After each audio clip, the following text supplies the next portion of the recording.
Hey, it's the podcast guy.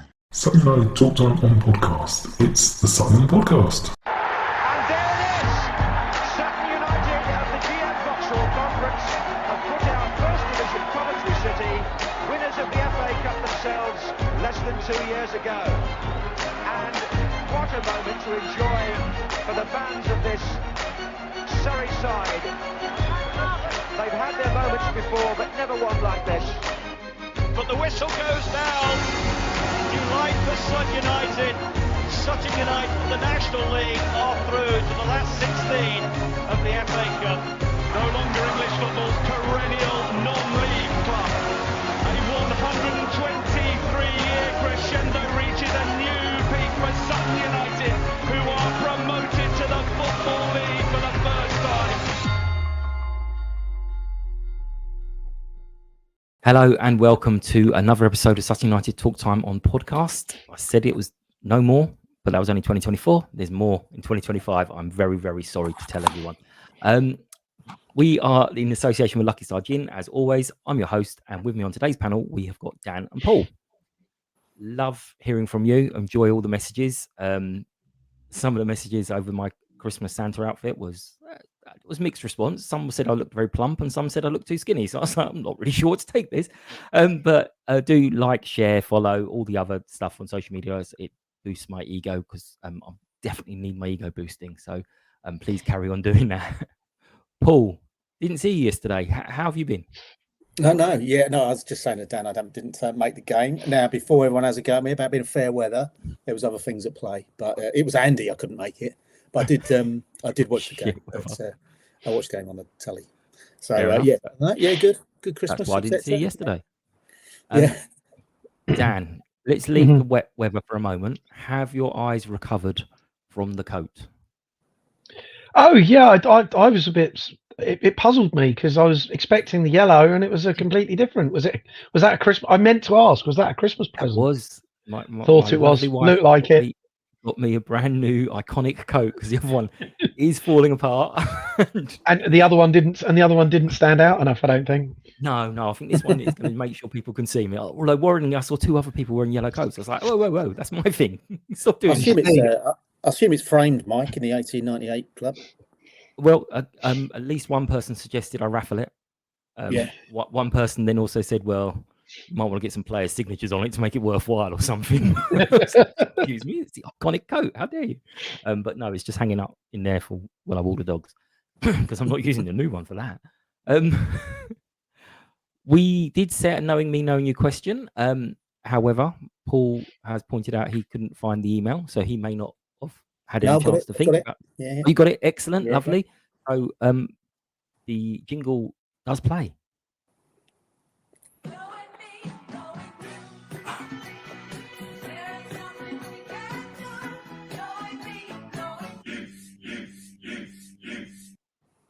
I love it. So rubbish. So Paul, we're going to start with you then.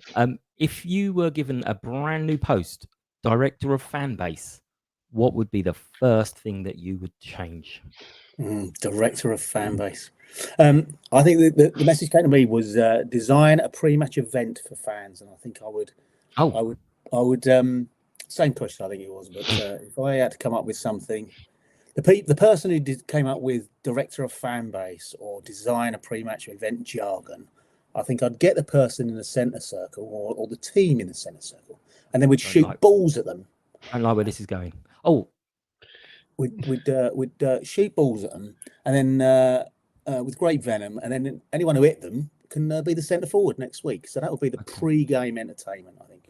Can I change that to stand in the goal? Yeah, stand in the goal. Because I feel quite safe at my.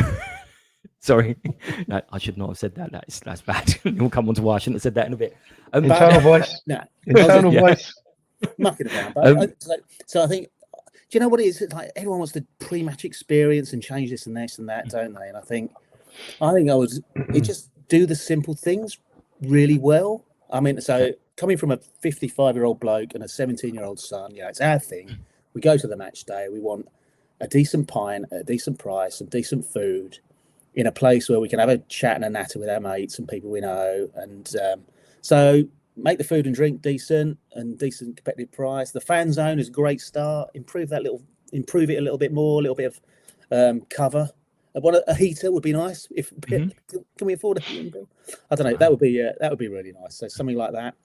And if I had to get all marketeery on it, I think I have to get. For my sins, I have to go to West Ham occasionally. But one thing they do good there, they do get a DJ in, because I quite like the bands, but I don't think it works with the sound, does it, outside? So, but a DJ in, a proper DJ spinning some tunes, and if we really were getting tarty about it, then I'm a sucker for a hype video. I do like a hype video. So, but I don't know how we'd play that over the tannoy or whatever. But yeah, I think tannoy being fixed would probably be first on that list. Yeah. But just to clarify, no one's actually saying this. It's just me being stupid. So no, don't worry. We haven't got a director of fan base, and it's not. So what we're saying is you're going in the centre circle and having balls belted at you. I don't like where this is going. Yeah, you're straight in there, mate. Yes. Dan, same question. If there was a brand new post created of director of fan base, which there has not been, what would be the first things that you would change if it was you? Well, the title for starters. But yeah, I think broadly the same as Paul. Mate, I think the fan zone's all right, but it needs. I find it a bit cramped because it's only half the space behind that stand. So open that out, put some sort of canopy or whatever over at least half of it, and then you can stick a couple of heaters, the big sort of warehouse heaters in the corner for a couple of hours, and then it's a usable space at this time of year, because I didn't go round there yesterday, but I can't imagine it was that busy pre-match. But yeah, just do an easy win for some companies, because if you can afford a nice big outdoor heater, they can just have a nice little logo slapped on that, sponsored by blah blah blah, and it's nice and easy. It's going to be there for years. Simple stuff, really. Yeah. They did say last week no one was really interested in the pre-match or halftime entertainment. It was like, I just want to watch the football and moan about it, thanks. So yeah, give us your answers, and yeah, don't worry, it's not real. I'm just being silly. So a couple bits of club news. Charlie has left us, gone back to MK Dons. Good luck to Charlie. Matt Rush was recalled, and then he's left us to go to Boreham Wood. It seems some fee was involved there. I know one of the directors of the club he was at were like, I was on holiday in France. I had no chance to get this over the line at all. So it all happened so quickly. So they were a bit miffed. And we went cashless again, sort of. So I just want to ask you guys on that, because the Facebook post had something like 120 comments before I stopped reading. And none of them seemed to pick up the fact that in the actual article, it said, if you really must pay cash, you can do. You will be encouraged to pay by card, and we'll review it at the end of the season. And everyone completely missed that bit. Jared wins the comment of the day of no, cash isn't king, Dundo is king. He absolutely wins that one. I had to, but that was about my only contribution, was just to like that comment. Yeah, that was classic. But what do you think of it, Dan? Does it make a difference to you? How do you think it's kind of been handled, or don't care?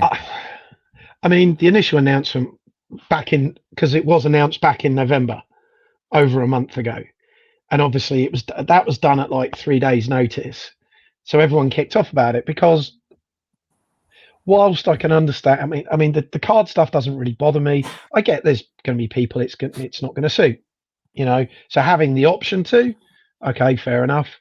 But yeah, I mean, it doesn't particularly bother me. I can think of good reasons for it. I can think of bad reasons for it.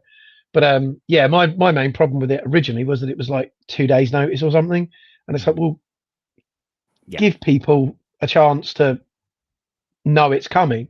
So that was the first thing. And I mean, they effectively did the same thing with this announcement from the 1st of January. We told you this a month ago, but by the way, we're going cashless from tomorrow. Yeah. But you did that a month ago, and you've given us a day's notice again. Yeah. So it's like, if you'd done it last week before Christmas, then again, you probably wouldn't have got as much moaning. But as you said, the article covered it, and I think again, it's just a typical a lot of the bullshit afterwards was about people reading a headline and not reading the article. At least this time, no one called it woke nonsense. So I suppose that's we've at least advanced past that sort of level we do of have stupidity. A lot of people that no one recognises saying they've been coming to Sutton since 1922 and they're never coming to us again. It's like, I don't know everyone, but I'll be honest, if you've been coming to Sutton that long, I'd have sight of you at some point. So, but Paul, what do you think on the same idea? as Dan. It was a little bit clumsy, wasn't it, in terms of the timeliness of it? And actually, I mean, you've described the actual position, Mike, in 2 lines there about where they are with this, and it was buried in the article that actually, look, we understand for some people this is really difficult, and if you really need to use cash, you can. Something along that tone. Because it was fine by me. I didn't really care impersonally, but I was thinking more of the youth and stuff who'll be there not with people who've got cars and they haven't got cars themselves, and actually cash is easier for them. So and if we're trying to encourage that group and encourage them spend, that didn't really sound like it was. The message itself didn't sound as though it tallied with that. But if there is something in there that says, it's got a little asterisk on it and says, if you've got cash, you can bring it, then that's fine. But it was a bit clumsy, wasn't it? Clumsily handed. And as Dan says, you only give people half a chance to have a right old moan on the socials and they'll take it, won't they? With not too much science to back it up. That was the one thing with the kids stuff. I get that. I do get that argument, but all mine, I've got 3 nieces, all are around sort of that teenage age. So they're 14, 16 and 17. And for about 5 years, they've all had I don't even know what the cards are called. They're like a prepaid debit card. Yeah. You lob money on and it works. You can either draw it as cash or you can just tap. I mean, I'm not saying everybody's got those, but they are pretty common now these days because, Rosie's she's 7. She's had it for 2 years, so I do think the club missed a trick on that, because what they should have been doing is saying, come to the club shop, you can buy a prepaid card. It's £11 for £10 or whatever it is, and sell them, and people can just keep putting the money onto it, and that's where people who can budget. I mean, right, putting the money onto that. But exactly that, Mike. You should be director of fan base. Director of fan base, yeah. The other thing I thought about it is there's a lot of people who say, "Oh, we're so stuck in our ways. We need to be more professional. We need to do this." And then as soon as we do something that a lot of the professional clubs are doing, everyone's like, "I don't like that. That's not what we mean to say we want to be professional. We want it to stay the way we want, but have more money." But they didn't come up with the reason either. The reason they came up with it was industry standard. I mean, what does that mean? And it doesn't mean it doesn't mean anything, and it doesn't resonate with if they said we're doing it for this and this and this, which means for the club it's this, this and this and this, and what it means for you is this, then that would have been.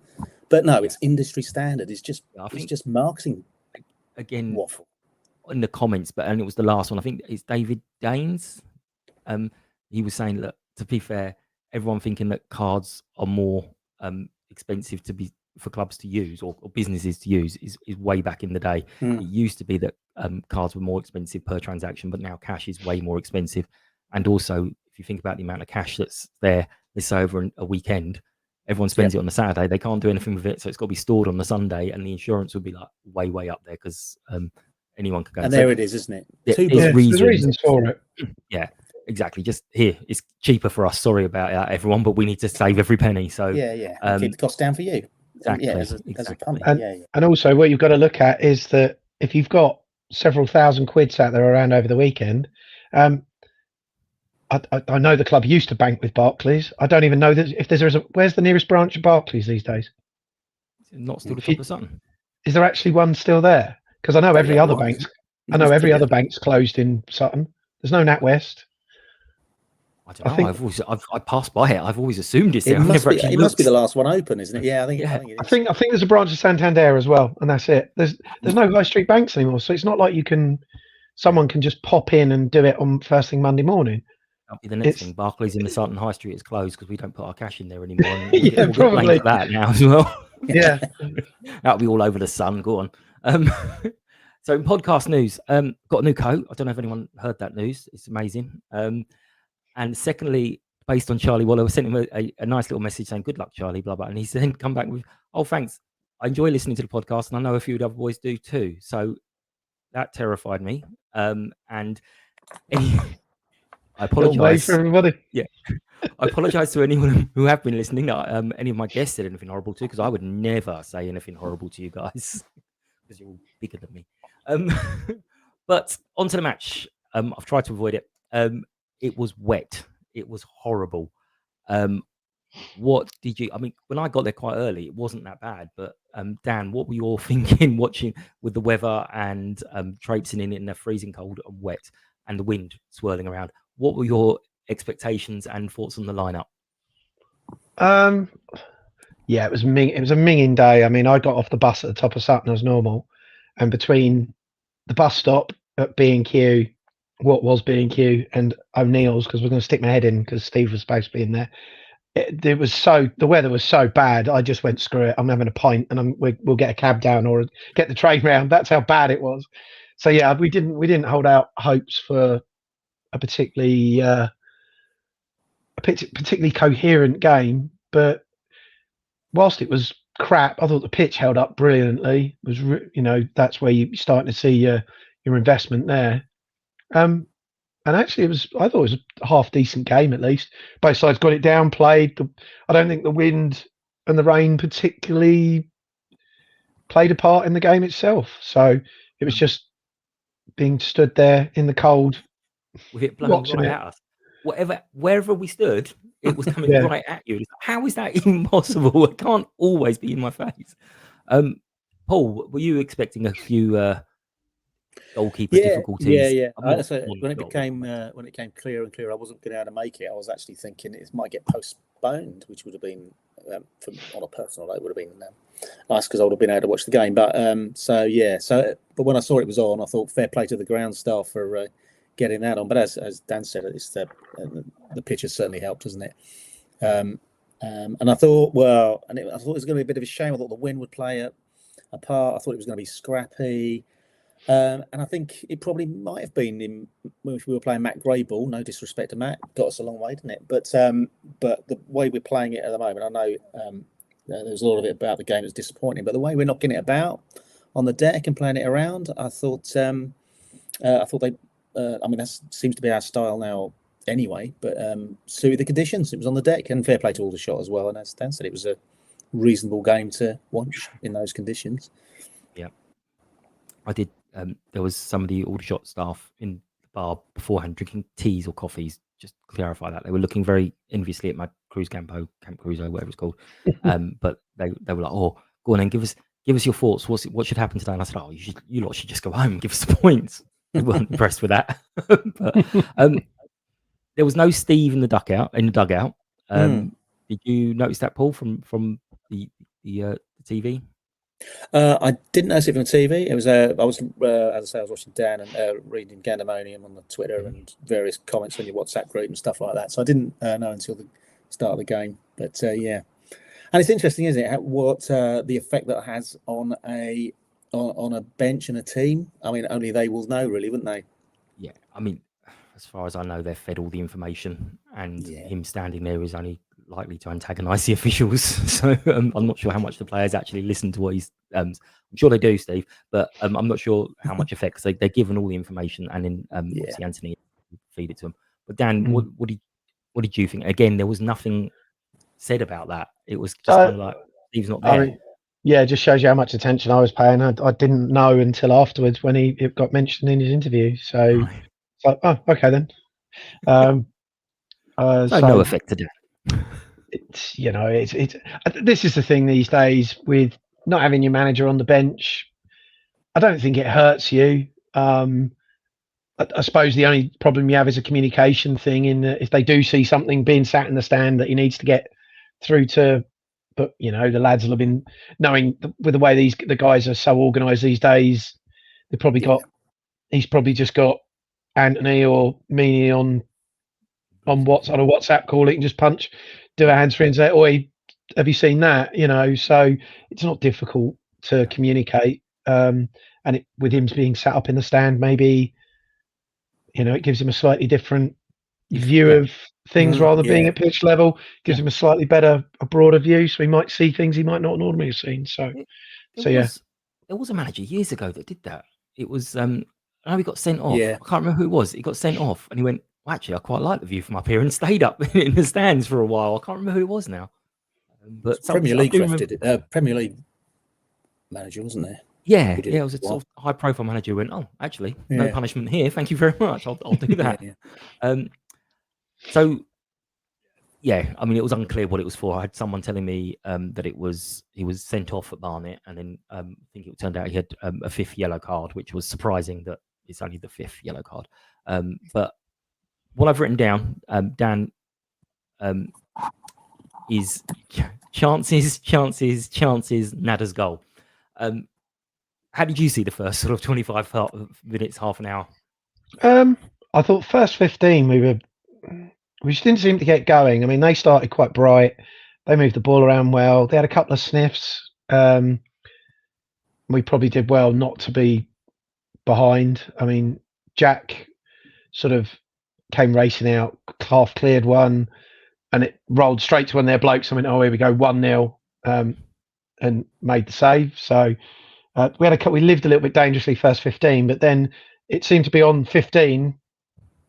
We just seemed to click. It was just from that moment forward. We just got hold of the ball, moved it nice, moved it quick, moved it confidently. Just did it at a little bit of a tempo that we've probably not seen us do it for a while. I think the last time I saw us move the ball like that was first half against Maidenhead.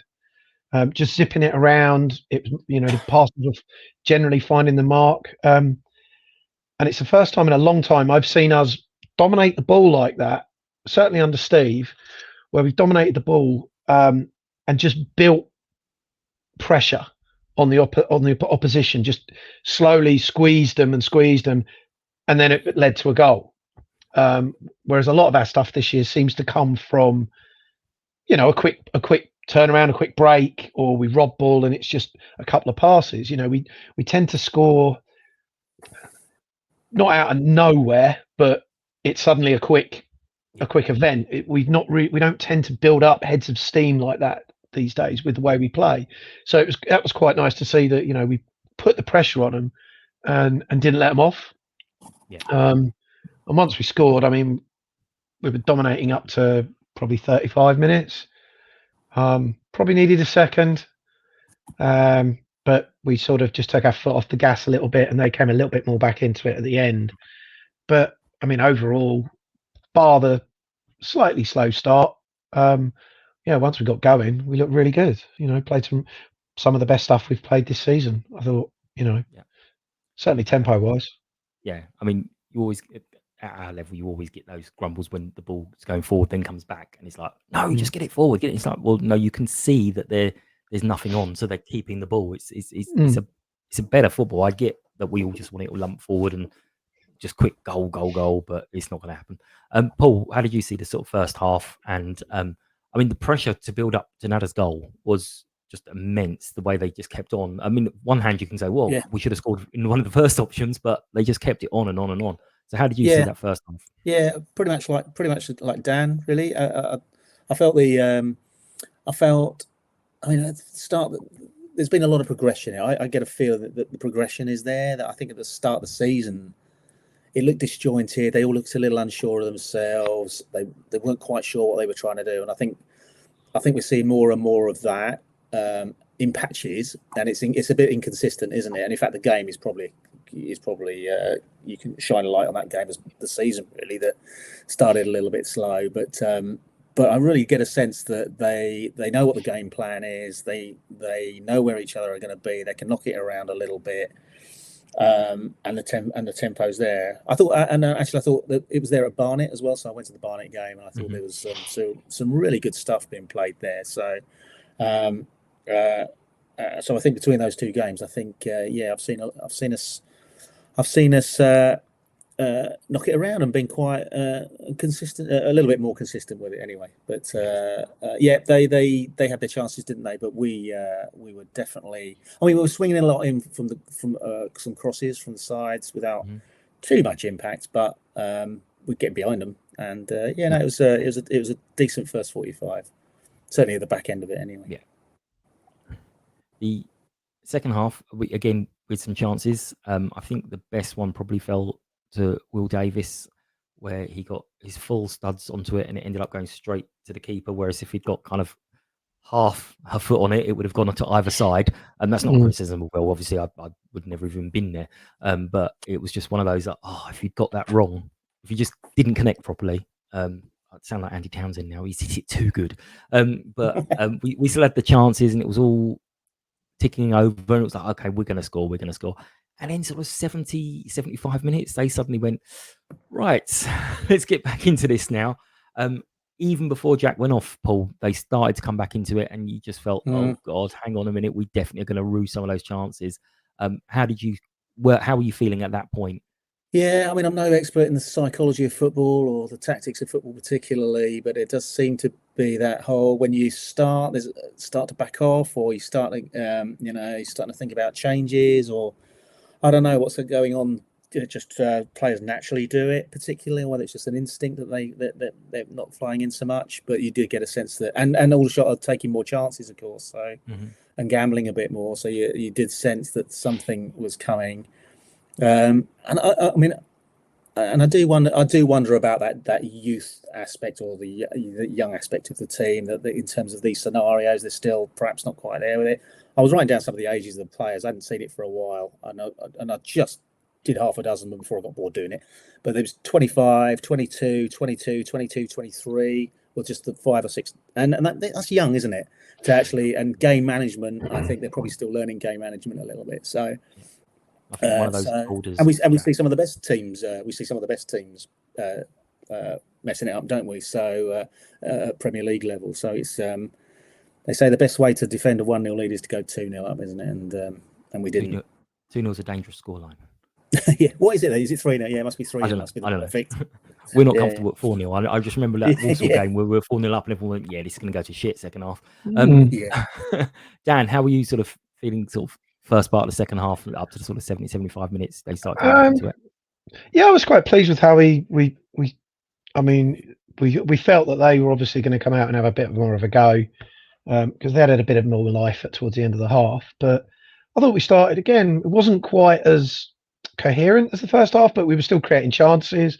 Will had a couple of sniffs. I actually thought the one he had right at the start of the first half, the free kick to the back post, I thought that was a better chance. And he just, I don't know, he just didn't quite. He got under it and lifted it over when he could have maybe hit the target with it. But yeah, I thought it was get a second here and the game's done. They're not going to get two. They weren't. I think they threatened way more first half than they did second. Yeah. So it was just a case we can get a second here, then this game's done. Yeah. But I think the turning point was subbing De Silva for Ransom. That seemed to just basically surrender the initiative. I think, for want of a better way of describing it to them, it took off. I can understand why you take Dylan off because not played a lot of football lately. So he's probably not going to go 90 minutes. But I think they probably looked at that and went, right, well, that lad who's caused us a few problems down the out wide's gone. They've gone with a big centre back, and it's just encouraged them on a bit more. And yeah, game management does need work because from that point on, I mean, we were saying I and all the guys around me on the terrace at about an hour, 65 minutes gone, we're going, need a second goal here because last 10 minutes they're going to have a go. Because they're going to look at us, they know we're a young side, they're going to say, well, look, they're going to gamble more, they're going to throw more balls forward, more balls into the box, they're going to try and get at us and see, have we got, the stones for it? Yeah. That's what sides are going to do. If they've got a bit of experience, that's what they're going to do. And that's what came. And then Jack getting injured, I think that probably sealed our fate. Not the fact that we lost him, but the fact that they went, we're on top here, boys, but we're now going to have a good few minutes extra on the end rather than 2 or 3 minutes. Yeah. We're going to have eight, maybe 10 minutes here on top to keep going. Yeah, keep pushing them. And it gives unfortunately them a little huddle, a little chat, and whatnot. So yeah, Jack's injury. I actually haven't heard anything since. I know he was taken to hospital. I think someone was saying in the group it's going to be under the concussion rules anyway. No matter what happens. Anything to do with a head injury these days tends to be. Yeah. So obviously, hope he's okay. Matt came on, probably thinking, "Hang on a minute, I'm not supposed to be doing this." And as you said, they threw everything. And again, an even younger keeper, less experience. It was coming, but I suspect, and I think you guys probably do as well, it may have been coming even if Jack had not had the injury and stayed on. You'll never know, Possibly. but they were definitely throwing the sink at it. But yeah, you've mentioned it, Dan. Game management. Once a team gets a reputation for conceding late goals, teams are going to go right. We're gonna go at them for that. What can we do? How can we stop that? Apart from conceding late goals. Thing was as well, they didn't have. I mean, all right, they were throwing balls forward, they were getting at, but they didn't have any. I think probably they had two sniffs just before. I mean, obviously the one that made Jack go off, and they had one where the guy pulled the shot straight at him. But once Matt came on, they were just, I think, trying to pressure him with balls into the box. And by and large, they didn't do a lot. The goal came from us having a wild slash at a ball in our own box again. And rather than clearing our lines, we popped it straight to their bloke who's, has a free hit on goal. So just like it was at Rochdale. So yeah, I mean, I wouldn't really say it was Matt. I mean, it's going to be shit as a goalkeeper coming on with 10 minutes to go and play yourself into the game. It's tough, but I don't think his defence did him. I don't think his defence did him any favours. Every time he cleared, it was going 10 yards rather than 60. You need to just clear your lines, reset, and go again. Yeah, and everyone's saying, "Oh, no, don't blame Matt. I don't blame Matt." It's like, oh, fucking hell, please. The way you're saying it sounds like you are. But Paul, how were you sort of feeling at that point? And I mean, you could see their eyes lit up, didn't they, when they could see 8 minutes on the clock and they had to go for it. And new keeper, definitely decent ball in. To be fair, it'd been interesting to see if Jack would have got to it. I'm not. I don't think he would have particularly. It's just one of those things, isn't it? But I mean, we've seen it so many times, haven't we?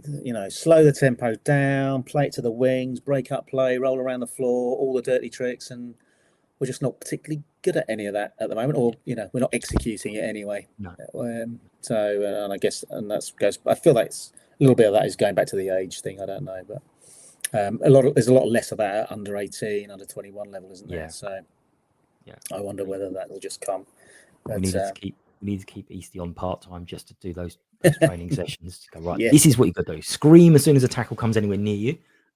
And so on. The other little slightly interesting point is there was a slight concern before the match at the referee, Mr. Brook, because we have slight history, but I didn't think he was that bad. I know we went for a spate giving them cards every few seconds, but I mean, Paul, how did you feel before I asked Dan? Because obviously Dan may have a vendetta. I'm not sure. I think without getting big picture football on it, we've got a big issue with refereeing, haven't we? We're not getting referees coming through the ranks. Lost, and so it's a catch-22. The refereeing's getting worse, I think, and the abuse is getting worse, and it's just it's all a bit of a mess, isn't it? Really. It's not a job I'd want to do. Yeah, no. Yeah, and some of it is also with the things where they're doing. There's always going to be 4 officials plus the VAR officials. You're going to be having more needed up the top, so therefore that's why people have been promoted a lot over the years. Dan, what did you think of Carl Brooks? I'll be fair. I mean, no, I mean, to be fair to him, I mean, we've probably been. I mean, how many years have we probably been getting him for games now? 10, 15 years, maybe. Yeah. He's been around a good while now, so he's an experienced ref. When we first used to get him, it would be more often than not he wouldn't be particularly good. But he's one of those ones who seems to have at least matured a little bit, and and just being, I think, an older head. He's certainly improved. His game management is actually a bit better than way better than it used to be. And I actually thought he did okay yesterday. I don't think he was a couple of weird decisions towards the end of the game as well, when it was getting a bit more fraught and where we maybe needed a couple of those decisions to go our way and just break the play up a bit. Yeah. He was having none of it, whereas 10 minutes before he'd been blowing them all day long. There was a nice piece in the middle of the park where suddenly there was a heavy tackle, then another heavy tackle, and another, and you were like, okay, we're going to get a free kick in. It was about 4 or 5 tackles. You're like, oh my God, none of them were giving us a free kick. What's going on with this bloke? But yeah, he did well. Even couldn't blame him. Couldn't really blame him for the result or whatever. As much as I'd try, but even Frakey had to go. He's had a good game today. Yeah. Whoa, hang on a second. I mean, yeah, if Frakey reckons he had a good game, then yeah, there's your seal of approval. Excellent. Right, so we're going to finish on the game with just the good, the bad, and the funny.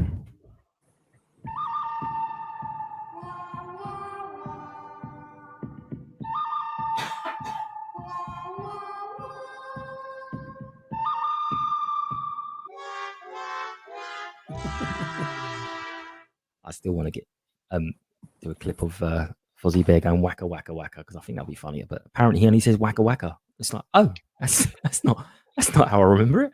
You're probably thinking of Shakira, mate. Possibly, yeah. I think most people do. So, Dan, match day experience. What was good for you? First half performance, I thought was largely good. Moved the ball well, moved it at a good tempo. Because that's been a little bit of something we've not really done well this year. We've played some decent stuff, but we need to just do it a bit quicker. Yeah, I think that's just what misses sometimes from us. We just need to do it that half yard quicker, and that was good to see. And like I say, building that pressure on them, not letting them get out when we were on top of them, and getting the goal. So yeah, that was the first half performance. Excellent for me, largely. Paul, what was good for you? I know your match day experience was slightly different. Yeah, it was similar. I mean, similar to Dan, really. Yeah, it's. I think I'm seeing some good stuff in chunks. And I'm thinking, and I'm, the league. I mean, we're probably in the right position, maybe a bit higher. And actually, if we got into the playoffs or got promoted, I think we'd be more worried, wouldn't we? That actually that team is would be out of its depth a little bit. But so I think, but I can see some progression, and it's actually quite exciting, and some of it's quite entertaining. Bearing in mind some of the stuff that we saw while we were being successful wasn't particularly entertaining at times. But so the good stuff is the way we're playing, and I'd like to see us take a tilt at the trophy. That'd be nice. That's probably linked a little bit, I think. But yeah, that was the good. I think. Come on to that in a sec. There's some concerns. Right. What was bad for you? For me, what was bad? Oh well, it's the bloody goal in 93 minutes, isn't it? No, it wasn't 98, I suppose. No, it wasn't 98. We're improving. Dan, what was bad for you? The weather was fucking horrible, wasn't it? It was just a miserable day out. Which was a shame, actually, because I think even if it had just been a bit cold, if it had been cold and dry, probably put another 300 on the gate, 400 on the gate, because everyone wouldn't have been huddled under cover. But yeah, the weather and obviously the inevitable. We're one up here. We're going to chuck this equaliser that everybody spotted about 30 minutes before it arrived. And obviously, both of them said the injury to Jack as well. Obviously, that was obviously Yes, Dan, what was funny about the day? Don't you dare say the coat. I wasn't going to mention the coat. Okay, coat's amazing. Was it just Jack had gone off? They brought Matt on, and they had a corner. And everyone's like, "Oh bloody hell! They're going to stick this right in under the bar. They're going to, they had that big centre back. They're probably going to put him on Matt. Put him under pressure. First set piece. A bloke took it, whipped it straight into the side netting, and we all just stood there and pissed ourselves laughing. Just because it was such a bad Like, they were all probably all their fans were probably thinking the same. Yeah, get it in there, get him under pressure. This new geezer under pressure, and the bloke buries it into the side netting. So I did actually think he was going to get him to retake that. So I was like, oh, God, did that actually come in or not? But yeah, I think someone said, "I don't want this beating first man." I think just as he took it, that was it. Everyone just stood there laughing. Paul, what was funny for you? I think sat in my front room with a fresh brew and a toasty, looking at you lot all getting pissed on for 90 minutes was worth a chuckle. Especially in your new coat, Mike. I can obviously see you on the stand. You see me on the telly. Oh, can't miss it. Can't miss it. No. Right. So, one other question I had to do with Tamworth. What was your guys' views on the ticket prices? Because they've kind of obviously gone way up. It's nothing to do with us, and my opinion means absolutely fuck all. But how would you guys be if that was us? Would you be understanding, or would you be like fuming? Paul, we'll start with you. I'd be embarrassed. I think what a PR own goal for. I don't know how much extra revenue that makes, but it's on the TV. They've got a chance of exposure. People coming down there for the first time. I thought it was an absolute PR own goal for I don't know, what would it be, $5,000 maybe, something like that. More? I don't know. I mean, I don't know. It still smelled of holes, but it still smelled of an own goal to me. It's like 20 quid, 25 quid extra.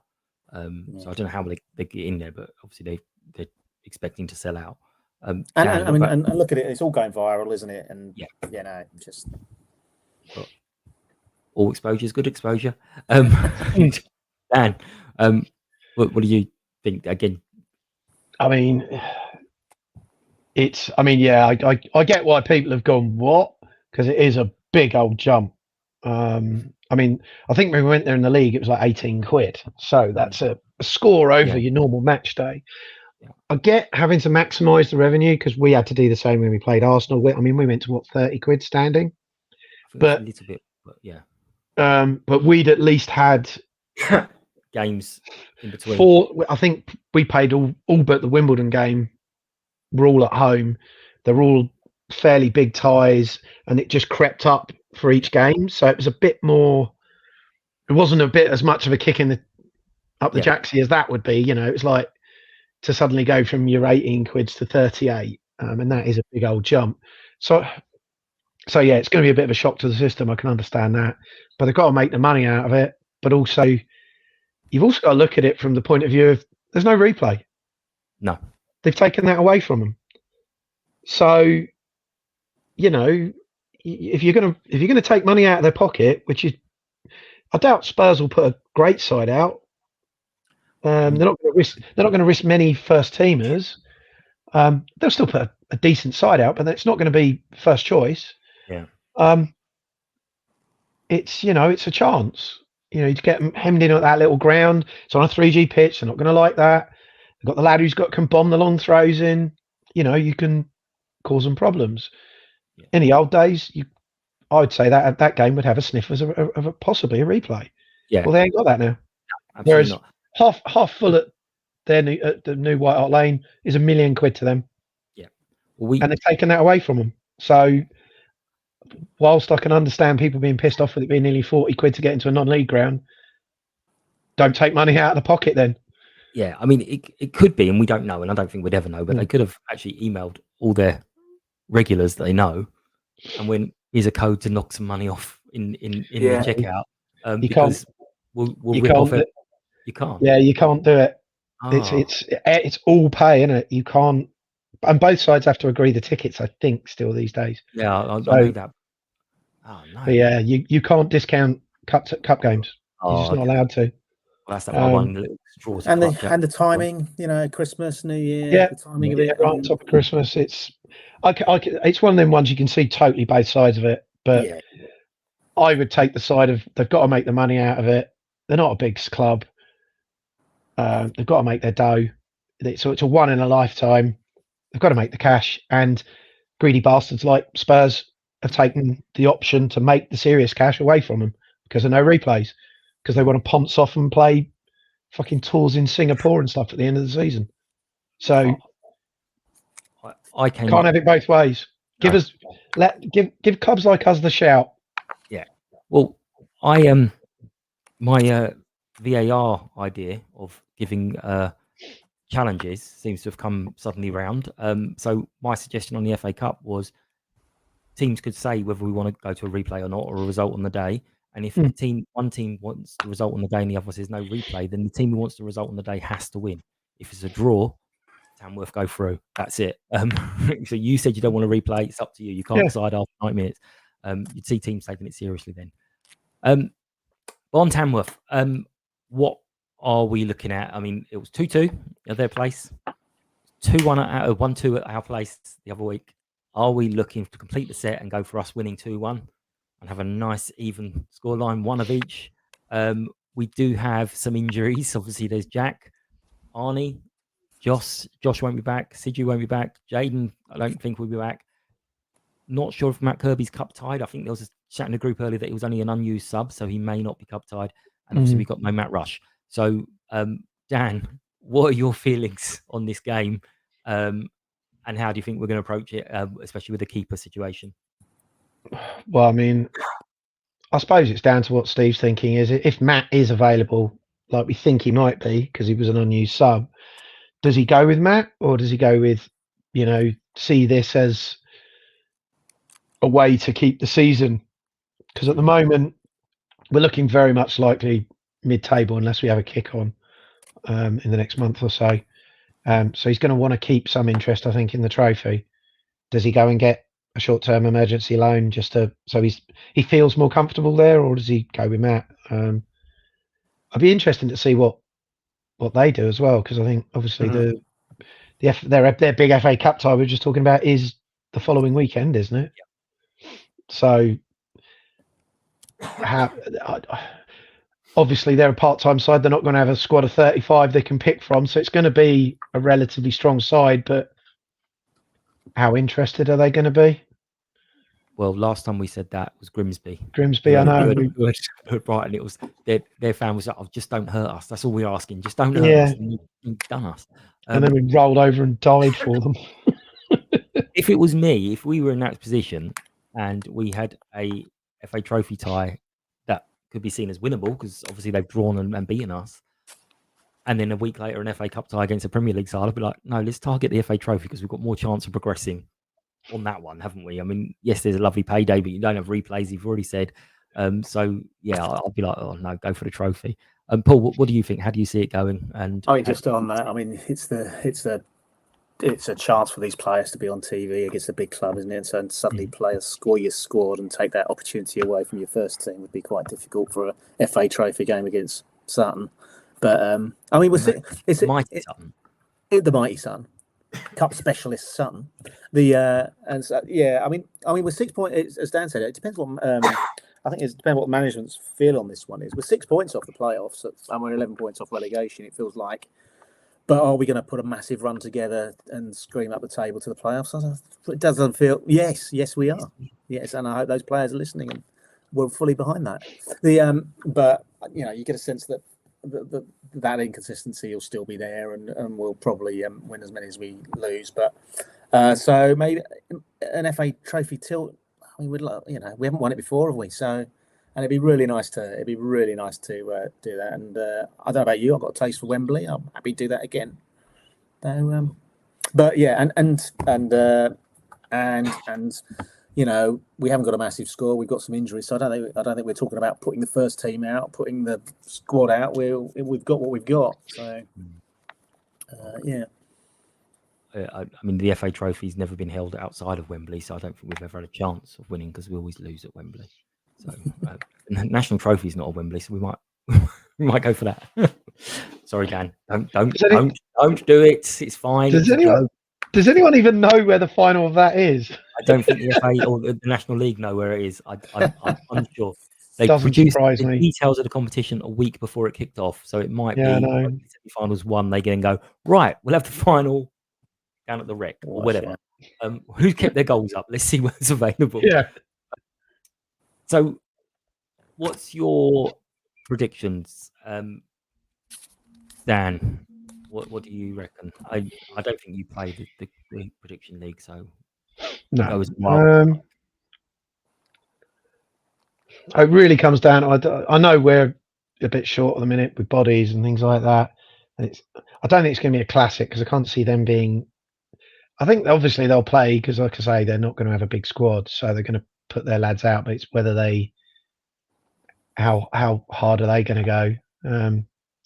I think it'll probably be tight. Probably a one goal will probably win it. Just hope it's us and we see a game out. We will do, yeah, definitely. Paul, what do you reckon? And again, if you predict here now, don't worry, you can change it.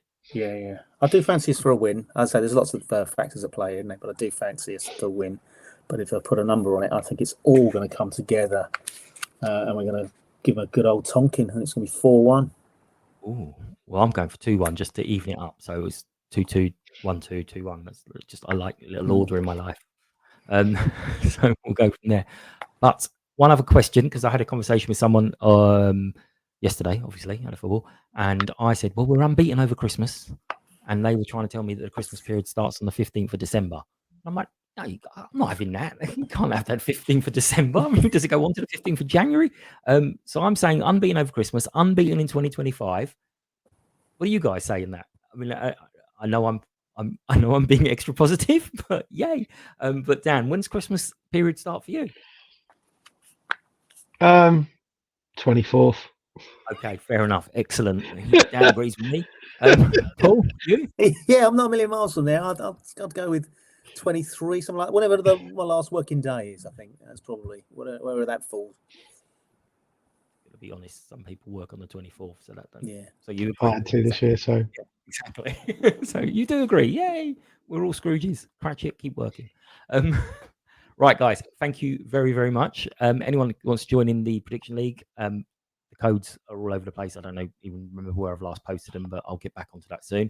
But we're going to wrap up this episode of Sutton Podcast. As always, we appreciate your attention and feedback. Get involved in the knowing me, knowing you question. Don't shout at me. It's not real. If you're a brand new director of fan base, what would be the first thing you'd change? As again, it's not real. It's just me making up shit questions. Follow, like, and share this episode at Sutton Podcast on social media. Don't tag me to say that it was a shit question. I know that. Subscribe on your preferred platform. Give us a little thumbs up on the YouTube. And we will be back on Sunday where things start getting a little bit back to normal, apart from that bloody Willstone game. And we will have Alex and a debut for Leo. As always, thank you to Lucky Star Gin, our sponsors. Big thank you to you guys for jumping on this evening after a heavy New Year's Day. And thanks to you listeners as well. I hope you've enjoyed this episode of Sutton Podcast. Take care and we'll catch up soon. Bye-bye.